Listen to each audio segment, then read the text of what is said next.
গতকালকে আমাদের রাষ্ট্রপতি তিনি আনুষ্ঠানিকভাবে শপথ গ্রহণ করেছেন। আমি যদি বলি যে এইটাই কিন্তু বাংলাদেশের সাথে অন্যান্য দেশের যে বা আমাদের দেশের যে স্বার্থ সংশ্লিষ্ট দিকগুলা, এইটা শুধু আমি রাষ্ট্রপতি আসছে এটা তো মনে করো তার সৌজন্যে বিভিন্ন দেশের থেকে আমাদেরকে অভিনন্দন বার্তা আসছে, সেগুলো তো স্বাভাবিক। কিন্তু দেশের বিভিন্ন দেশের সাথে যে আমাদের সম্পর্ক, এটা শুধু এই রাষ্ট্রপতির সাথেই সম্পৃক্ত না। আমাদের দেশের জানেন যে এখন রাষ্ট্রপতি যিনি হয়েছেন বা বর্তমানে যেই সংবিধানের অধীনে যেভাবে তিনি শপথ গ্রহণ করেছেন, তার খুবই সম্মানিত একটা পদ। কিন্তু এই পদের অনেক, আমি এটাকে গুরুত্বহীন কোনো বলতেছি না, যে এই পদ রাষ্ট্রপতির পদের থেকে আমাদের দেশের প্রধানমন্ত্রী বা মন্ত্রী পরিষদ তাদের সিদ্ধান্ত যেটা হবে, রাষ্ট্রপতি তো কিছু মানে সীমিত আকারের ক্ষমতা উনি ব্যবহার করতে পারেন। তো যাই হোক,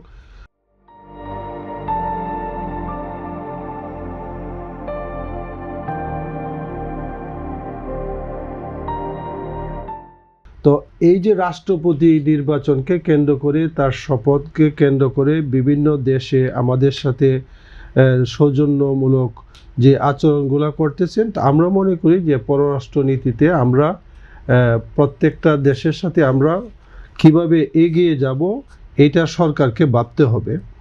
এবং আমাদের দেশের স্বার্থ, জনগণের স্বার্থ, দেশের জনগণের প্রত্যাশাকে প্রাধান্য দিয়ে, এগুলোকে প্রাধান্য দিয়ে বিভিন্ন দেশের সাথে আমাদের নতুন করে যে যোগাযোগ বা সম্পর্ক বা সম্পর্কের উন্নয়ন, সম্পর্ক আগের চেয়ে আছে, কিন্তু সেই সম্পর্ককে আরও উন্নয়ন করার জন্য আমরা যে চেষ্টা অবশ্যই আমাদেরও অব্যাহত থাকবে।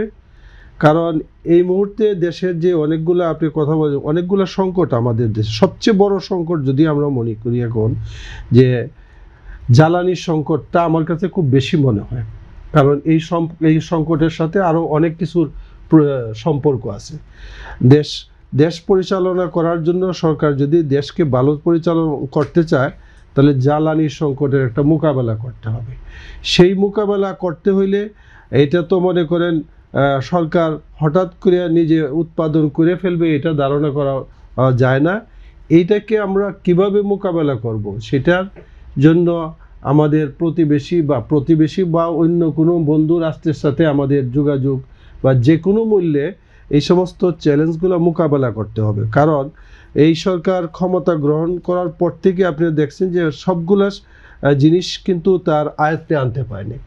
আইন শৃঙ্খলার পুরোপুরি ভাবে আইন শৃঙ্খলা সে হয় নাই, এবং ফ্যাসিস্ট সরকারের রেখে যাওয়া অনেকগুলা জিনিস যেগুলোকে মোকাবেলা করে তারা এখন পর্যন্ত অগ্রসর হতে পারে নাই।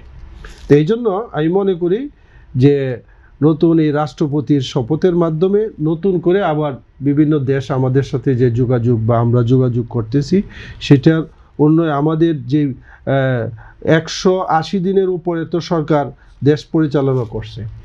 এখন মনে করেন সরকার অবশ্যই চিহ্নিত করতে সামর্থ্য হয়েছে যে আসলে সমস্যাগুলো কোথায়। কারণ কোনো সমস্যা যদি কেউ চিহ্নিত না করতে পারে, তাহলে এটাকে সমাধানের জন্য কোনো রাস্তা সে বাইর করতে পারবে না এবং সমাধানের দিকে যেতে পারবে না। এই জন্য আমি মনে করি যে সমাধান আমাদেরকে খুঁজতে হবে, এবং সরকার যে কোনোভাবে হোক দেশের স্বার্থে, জনগণের স্বার্থে, এই কথাটা আমি বারবার বলি, এগুলাকে সামনে রেখে আমাদের সংকট মোকাবেলায় এগিয়ে যেতে হবে।